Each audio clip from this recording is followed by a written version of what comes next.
bisa melihat yang mana yang tadi disampaikan, yang mana yang kita bisa rekrut, yang mana yang punya potensi, yang mana yang kita bisa kembangkan. Dan salah satu alternatif kalau sinergi kita bagus, sebenarnya bisa membantu produksi kita.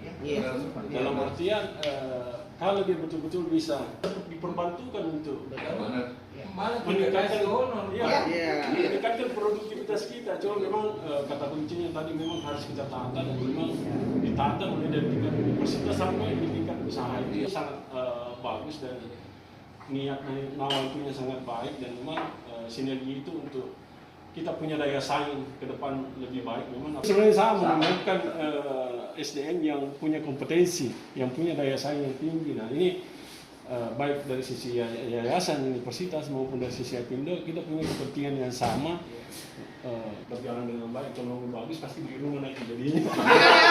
Betul Pak. Betul. Dua kali terima kasih selalu dari orang yang Pak Arif ini adalah ketua bidang.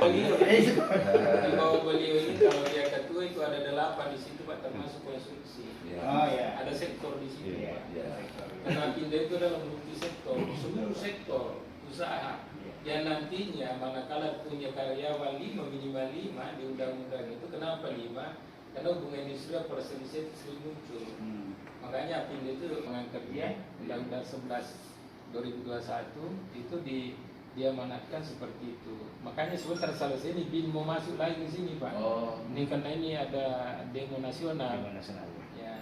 Nah olehnya itu Apindo multisektor dengan adanya yayasan ini, saya kira asosiasi badan penyelenggara perguruan tinggi swasta ini sangat strategis betul yang bilang Pak Arif Mone. Akan nanti kalau dia bisa, perguruan tinggi kan juga talenta yang harus dia lahirkan itu SDM kan multisektor juga Pak, termasuk sektor pendidikan juga kita ada Pak. Makanya Pak Masur pun petinggi-petinggi Apindo dan stakeholdernya dia selalu muncul mengajar.